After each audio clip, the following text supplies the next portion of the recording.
Marilyn Monroe closed the newspaper with trembling hands on the morning of March 15, 1962. The small article buried on page 9 told the story of 52-year-old Thomas Mitchell, a former private investigator whose family was desperately trying to raise money for his heart surgery. What Marilyn did next would remain a secret for 30 years until a series of events would finally reveal the true depth of the star's compassion and the shocking connection between them. If this incredible story of hidden kindness and mysterious connections is touching your heart, please take a moment to subscribe to our channel and give this video a thumbs up. Your support helps us continue sharing these amazing true stories that show the best of human nature. In her private apartment on 5th Street in New York, Marilyn had developed a morning ritual of reading local newspapers while drinking her coffee.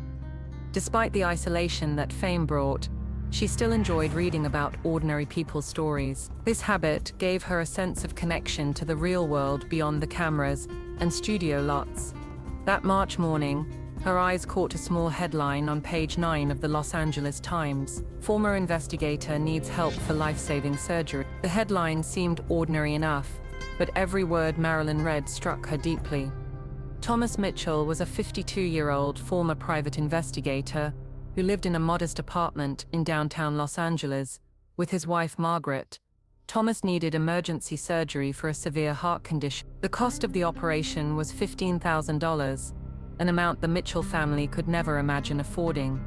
The article detailed Thomas's struggle in heartbreaking terms. The man had worked as a private investigator for 20 years until a car accident left him partially disabled. Margaret worked as a seamstress, taking in alterations from local shops. Despite their efforts, they had only managed to save $800. The hospital administration had made it clear that the full amount needed to be paid before the surgery could be performed. Thomas's condition was critical. The surgery had to be done within 2 weeks. As Marilyn read the article, something stirred deep in her memory. The name Thomas Mitchell seemed familiar, but she couldn't quite place it. She set the newspaper down and walked to her bedroom, where she kept a small locked box containing her most private papers. Inside the box was a business card she had kept for over a year.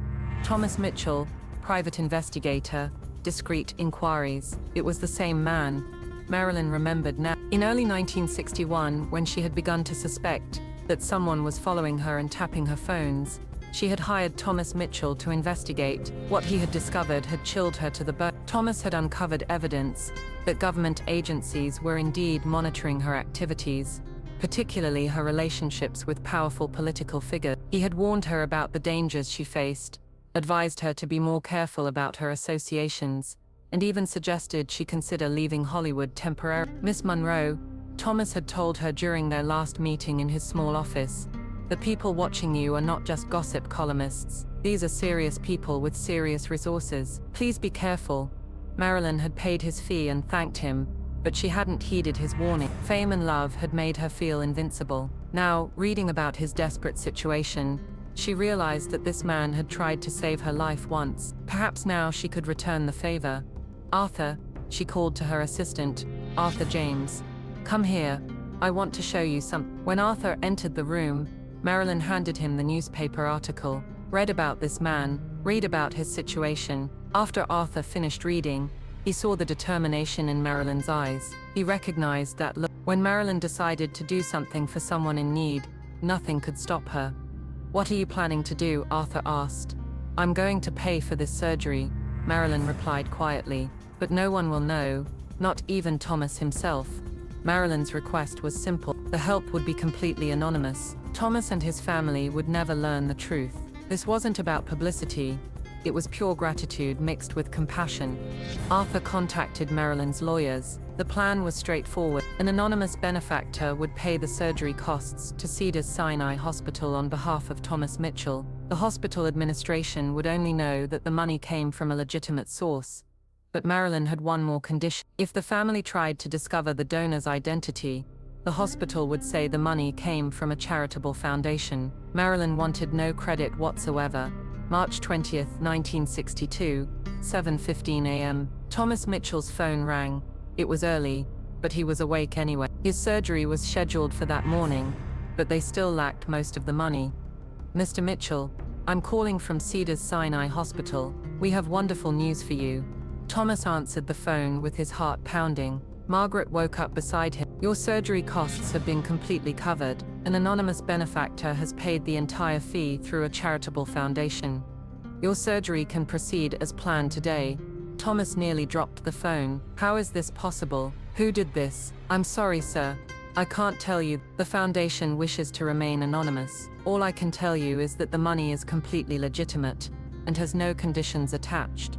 That morning, Thomas Mitchell underwent his life-saving surgery at Cedars-Sinai Hospital. The operation lasted 4 hours and was completely successful. The doctors were amazed by the family's gratitude toward their anonymous benefactor. Marilyn was in New York that day, but her mind was entirely focused on the operating room in Los Angeles. She kept asking Arthur to call the hospital for updates on Thomas's condition. When the surgery was successfully completed, Marilyn could finally relax. "Thomas is going to be fine," she told Arthur. "That's all that matters." 4 months later, on August 5, 1962, Marilyn Monroe was found dead in her home. The circumstances surrounding her death remain controversial to this day. Thomas Mitchell recovered completely from his surgery, but never learned the identity of his benefactor. Thomas spent years trying to identify the person who had saved his life. He placed ads in newspapers, contacted charitable organizations, and used his investigative skills to trace the money. Every lead came to a dead end. When Thomas died in 1987 at age 77, this secret was buried with him. Arthur James and Marilyn's closest friends knew the story, but respected her wishes by never telling anyone. In 1992, Margaret Mitchell passed away at age 82. Her daughter Linda was going through her mother's belongings when she found a yellowed envelope hidden in an old jewelry box. On the envelope was written, "Our Angel, 1962. Linda spent days trying to figure out what the initials meant. She found her father's old business records and discovered his connection to Marilyn Monroe. Could MM be Marilyn Monroe? Linda contacted Arthur James, who was in his 80s and living in retirement. "Mr. James, I'm going to ask you a very strange question. In 1962, did Marilyn Monroe pay for my father Thomas Mitchell's heart surgery?" There was a long silence on the phone. Then Linda heard Arthur's trembling voice. "How do you know this story?" Linda explained about the note her mother had found. Arthur took a deep breath.